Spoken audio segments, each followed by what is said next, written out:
बच्चों, क्लास 8 की साइंस की क्लास में आप सभी का एक बार फिर से स्वागत है बच्चों। और हम पढ़ रहे थे चैप्टर नंबर 1 किशोरावस्था। तो ये चैप्टर बच्चों हम लोगों ने स्टार्ट कर दिया था पढ़ना। और इसके पहले जो है इकाई 7 तक जो है हम प्रश्नों को पढ़ चुके हैं, पूरा पाठ अच्छे से समझ चुके हैं, साथ ही अभ्यास प्रश्नों को भी हमने हल कर लिया है। तो यहाँ पर जो है हम लोगों ने क्या क्या चीज़ें पढ़ ली उसकी चर्चा कर लेते हैं। तो यहाँ पर जो है हम लोगों ने बच्चों इसके पहले की वीडियो क्लासेस में किशोरावस्था के अंतर्गत उम्र के साथ जो शारीरिक बदलाव होते हैं उसकी चर्चा हम लोग कर चुके हैं। द्वितीयक लैंगिक लक्षण क्या होते हैं उसके बारे में भी हम लोगों ने पढ़ लिया है, और साथ ही प्रजनन और जनन स्वास्थ्य के बारे में हमने पढ़ लिया है। आज हमें पढ़ना है लिंग निर्धारण के बारे में। तो यहाँ पर जो है शारीरिक जो परिवर्तन, बनावट में क्या क्या परिवर्तन होता है, जैसे स्वर में बदलाव होना और जो कील मुहासे वगैरह निकलना, जननांगों की परिपक्वता, और साथ ही मानसिक एवं संवेदनात्मक जो विकास है उसके बारे में भी हम जान चुके हैं। द्वितीय लैंगिक लक्षण कौन कौन से होते हैं, प्रजनन एवं जनन स्वास्थ्य के बारे में भी हम जान चुके हैं, साथ ही जनन स्वास्थ्य और के बारे में जान चुके हैं। लिंग निर्धारण के बारे में आज हमें स्टार्ट करना है। तो यहाँ पर जो है लिंग किस तरीके से निर्धारित होता है कि अगर मान लीजिए कोई बच्चा पैदा हो रहा है तो वो लड़की होगी या लड़का होगा, तो ये हम इसका निर्धारण जो है वो कैसे होता है यहाँ पर। तो वास्तव में क्या होता है बच्चों कि निषेचित जो अंडाणु होता है अर्थात युग्मनज में शिशु के लिंग निर्धारण का संदेश होता है। यह संदेश युग्मनज में धागे जैसी संरचना जैसे गुणसूत्र जो होता है उसमें निहित होता है। गुणसूत्र प्रत्येक कोशिका के केंद्रक में जो है वो उपस्थित होता है। यहाँ पर देख रहे होंगे आप चित्र में समझ में आ रहा होगा, उसके केंद्रक में ही जो है गुणसूत्र जो होता है वो निहित होता है।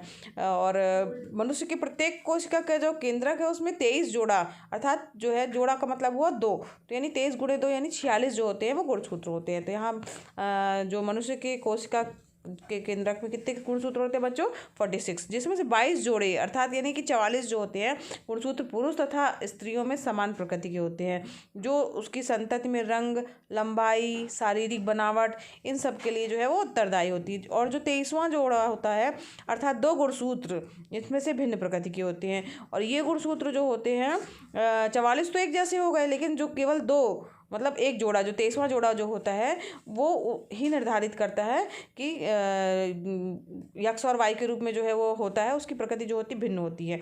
तो ये जो है लिंग गुणसूत्र कहलाते हैं। इनको क्या कहा जाता है बच्चों, लिंग गुणसूत्र कहा जाता है। ठीक है, तो ये एक्स तथा वाई के रूप में ही पहचाने जाते हैं। यहाँ पर देखिए, यहाँ पर दिख रहा होगा आपको एक्स वाई और एक्स एक्स जो है दिया हुआ। तो ये जो गुणसूत्र होते हैं तो सब तो समान होते हैं, केवल एक गुणसूत्र एक्स और वाई ये जो होता है उसका भिन्न होता है, 23वां जोड़ा जो होता है। तो वास्तव में होता क्या है बच्चों कि जो स्त्री होती है उसमें 2 गुणसूत्र होते हैं, और जो कि क्या होते हैं यक्स यक्सी होते हैं। चित्र भी आप देख रहे होंगे, इसमें यक्स यक्स गुणसूत्र जो है वो स्त्री में होते हैं, जबकि जो पुरुष वाला जो गुणसूत्र होता है उसमें जो एक्स और वाई दोनों गुणसूत्र होते हैं। ठीक है, अब यहाँ पर जब निषेचित की प्रक्रिया होती है तो अगर यदि वाई गुणसूत्र यानी जो पुरुष में है वाई गुणसूत्र वाला शुक्राणु अंडाणु के साथ अगर निषेचित हो रहा है तो जो युग्मनज बनेगा वो एक्स वाई प्रकृति का होता है। और इससे तात्पर्य ये हुआ कि जो नवजात शिशु होगा वो लड़का होगा। जबकि यक्स गुणसूत्र वाले शुक्राणु के साथ जो अगर अंडाणु का निषेचन होगा तो चूंकि पुरुष में भी यक्स है और स्त्री का भी यक्स है, क्योंकि स्त्री के पास में तो यक्स यक्स ही गुणसूत्र है, और अगर पुरुष का यक्स गुणसूत्र और स्त्री के यक्स के साथ में अगर निषेचित होगा तो युग्मनज जो बनेगा वो यक्स यक्स प्रकृति का होगा। और यक्स यक्स का प्रकृति का होगा तो यानी नवजात शिशु क्या होगी, लड़की होती है। तो यहाँ पर देखिए लड़के और लड़की इसका निर्धारण जो है वो उसके लिए जो है केवल जो गुणसूत्र है वो वाई गुणसूत्र जो है निर्धारण करता है। तो जो कि वाई गुणसूत्र केवल जो है वो पुरुषों में पाया जाता है। तो यानी कि लिंग अगर निर्धारण करने की बात की जाए तो पुरुष के ऊपर जो है वो निर्भर करता है कि बच्चा जो पैदा होगा वो लड़का होगा या लड़की होगा। इसलिए पुत्र पैदा ना होने पर स्त्रियों को दोष जो देते हैं वो क्या है, ठहराते हैं कि नहीं ये इसके कारण नहीं हुआ, या जो स्त्री है उसके कारण जो है वो पुत्र पैदा नहीं हुआ है, तो वो उसके लिए दोषी ठहराया जाना जो होता है वो गलत होता है और अवैज्ञानिक भी होता है ना। तो लिंग निर्धारण के लिए जो है स्त्रियों को प्रताड़ित भी कई बार किया जाता है, जो कि पूर्णतः गलत है और निराधार है। तो अगर वैज्ञानिक रूप से बात की जाए तो उसके लिए लिंग निर्धारण मुख्य रूप से जो है वो पुरुष के ऊपर निर्भर करता है, क्योंकि उसके पास जो है वो एक्स और वाई दोनों गुणसूत्र होते हैं। स्त्री के पास जो है केवल एक्स एक्स गुणसूत्र ही होते हैं। अब यहाँ पर पुरुष के गुणसूत्र का यक्स अगर मिल रहा है तो यक्स यक्स के साथ मिलेगा तो क्या होगा, लड़का पैदा होगा। अगर पुरुष का वाई और स्त्री के यक्स के साथ में अगर निषेचित होगा तो उस होगी तो नवजात शिशु लड़का होता है। और अगर यक्स यक्स के साथ में अगर मान लीजिए निषेचित हो रहा है, युग्मना जो बन रहा है, तो नवजात शिशु क्या होगी, लड़की होगी। तो निर्धारण जो है वो केवल वाई गुणसूत्र जो है वो निर्धारित करता है पुत्र के लिए जो है। तो इसका जो है वो ये बात जो है वो किस पर निर्भर करती है बच्चों, ये बात निर्भर करती है पुरुष के ऊपर निर्भर करती है। इसके लिए स्त्रियों को जो है दोष ठहराना जो है वो अवैज्ञानिक है। तो यहाँ पर बच्चों समाज में जो लिंग अनुपात की असमानता को दूर करने के लिए अब एक महत्वपूर्ण योजना भी चलाई गई है, बेटी बचाओ और बेटी पढ़ाओ। यानी बेटियों को जो है उसको बचाना भी है हमें, साथ ही साथ अपनी बेटियों को पढ़ाना है। ये ऐसा जो है कोटेशन रखा गया, स्लोगन रखा गया है महत्वपूर्ण, और इसी के अंतर्गत जो है वो योजना भी बनाई गई है, बेटी बचाओ और बेटी पढ़ाओ। ठीक है, तो ये भी एक महत्वपूर्ण बात है। अब हम बात कर लेते हैं किशोरावस्था में पोषण का क्या महत्व है। तो बच्चों जब किशोरावस्था होती है तो उस समय जो है किशोर और किशोरी जो होते हैं, यानी लड़के और लड़की का तीव्र गति से जो है शारीरिक के साथ साथ मानसिक विकास भी होता है, और अत्यधिक वो क्रियाशील भी होते हैं जीवन के सभी क्षेत्रों में। उन्हें भूख भी अधिक लगती है, और उस अवस्था में जो है पौष्टिक एवं संतुलित आहार की भी आवश्यकता होती है। यहाँ पर जो है लगातार वृद्धि होने के कारण और सक्रियता के कारण जो है उसमें उन किशोर और किशोरियों को भोजन में जो है प्रोटीन युक्त पदार्थों को अधिक मात्रा में देना चाहिए, जैसे कि दाल हो गया, दूध हो गया, अंडा, मांस, चना, राजमा, ये सब चीज़ें। और साथ ही लौह युक्त प्रचुर खाद्य पदार्थ जैसे हरी सब्जियां हो गई, गुड़ हो गया, फल हो गए, तो उन सबको भी अधिक मात्रा में शामिल करना चाहिए अपने भोजन में। और इसके अलावा ताज़ी हवा में टहलना, व्यायाम करना, बाहर खेलना जो है वो सब भी जो है शरीर को स्वस्थ रखता है। और इसके अलावा बच्चों योगासन तथा ध्यान भी मानसिक शक्ति तथा विकास के लिए, मानसिक शक्ति की जो विकास है उसके लिए आवश्यक होता है। तो ये सब चीज़ों का ध्यान रखना चाहिए, और इन सब भोज्य पदार्थों को, जो कि प्रोटीन युक्त भोज्य पदार्थ है, उनको ग्रहण करना चाहिए, और शरीर को स्वस्थ रखने के लिए भी हमें प्रयास करना चाहिए।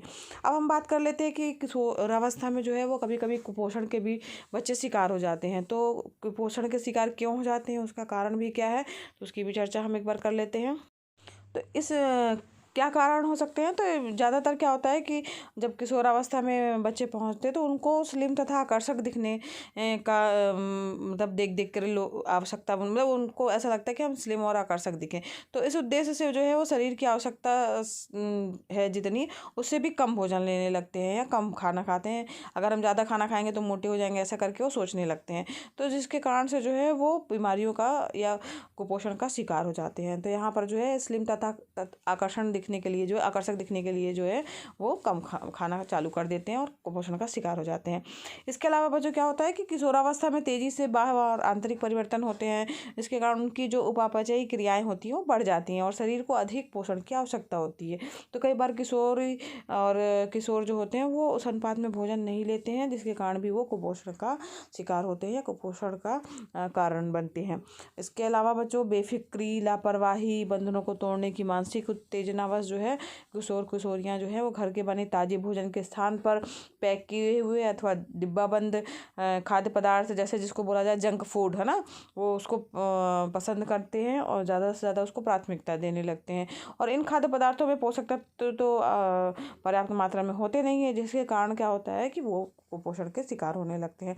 तो इसलिए हमें जो है जंक फूड से भी बचना चाहिए, इस चीज़ का भी ध्यान रखना चाहिए। तो कुपोषण के मेन कारण क्या है कि या तो वो खाना कम खाने लगते हैं ताकि वो स्लिम दिखें, और दूसरा चीज़ क्या है कि जो चूँकि उसमें तेज़ी से परिवर्तन हो रहा है, उपापचयी क्रियाएं भी बढ़ रही हैं, तो अधिक पोषण की आवश्यकता होती है। तो अगर वो उस अनुपात में भोजन नहीं लेते तब भी वो कुपोषण के शिकार हो जाते हैं। और इसके अलावा कई बार होता है इस उम्र के बच्चों को जंक फूड जो है वो ज़्यादा पसंद आने लगता है, तो वो उसको प्राथमिकता देने लगते हैं और उन खाने को ही पसंद करते हैं, जिसके कारण जो है उनको पोषक तत्व जो है पर्याप्त मात्रा में नहीं मिल पाते हैं और वो कुपोषण के शिकार हो जाते हैं। तो इस प्रकार से जो है किशोरावस्था में बच्चा जो है होता है वो कुपोषित हो जाता है। तो इससे बचने के लिए बच्चों स्वास्थ्य पोषण संबंधी कई योजनाएं जो हैं वो सरकार के द्वारा भी संचालित की गई हैं, और जिसके बारे में हम डिटेल से बात करते हैं। तो यहाँ पर जो पहली योजना है जो सरकार के द्वारा संचालित की गई है वो है ICDS, ठीक है, यानी समेकित बाल विकास कार्यक्रम। इसके अंतर्गत जो होता है बच्चे में कितनी वृद्धि हो रही है उसकी निगरानी रखी जाती है, अनुपूरक पोषाहार दिए जाते हैं, स्वास्थ्य की जांच की जाती है और साथ ही पोषक और स्वास्थ्य से संबंधित जो अगर कुछ परेशानी है उसके बारे में विचार विमर्श या परामर्श किया जाता है ना, उनको परामर्श भी दिए जाते हैं। किशोरी व गर्भवती माँ की देखभाल भी जो है इसी के अंतर्गत आता है। इसके बाद स्वास्थ्य विभाग के अंतर्गत भी जो है राष्ट्रीय बाल स्वास्थ्य कार्यक्रम, RBS के ग्राम स्वास्थ्य पोषण दिवस, पोषण पुनर्वास केंद्र, विक्स, आयरन, विटामिन एवं आयोडीन वितरण संबंधी जो है वो कार्यक्रम जो है वो स्वास्थ्य विभाग के द्वारा किए जाते हैं। पंचायती राज विभाग के द्वारा भी अलग अलग किया है। इसमें क्या क्या किया जाता है, टीकाकरण का कार्यक्रम, स्वास्थ्य परीक्षण किया जाता है ना, बाल स्वास्थ्य कार्यक्रम के अंतर्गत स्वास्थ्य का परीक्षण किया जाएगा। इसके अलावा जो है RBS के ग्राम स्वास्थ्य पोषण दिवस, जिसमें कि तो इसमें क्या होता है किशोरी जो होती हैं उनको आयरन व कृमिनाशक गोली जो है वो दी जाती है। कई बार आप लोगों ने देखा भी होगा आपके स्कूल में, आपके विद्यालय में जो है वो आप लोगों को खिलाने के लिए आयरन की गोली और पेट को में जो कृमि है उसको मारने के लिए जो है वो अल्बेंडाजोल की गोली जो है वो भी आपको बटती होगी, जो कि आपको आपके विद्यालय में दिया जाता होगा। तो ये सब जो है वो स्वास्थ्य विभाग की ओर से ही आयोजित कार्यक्रम होते हैं जो कि किशोरियों के लिए, किशोर अवस्था के लिए जो है, किशोर किशोरियों के लिए जो है ये उपलब्ध कराए जाते हैं, है ना। और जो गर्भवती महिलाएं उनको आयरन की गोलियां देना व डिवार्मिंग करना ना, और पंचायती राज के अंतर्गत जो है वो शौचालय का निर्माण व साफ सफाई वगैरह कराना, ये सब उनका कार्य किया जाता है उनके द्वारा।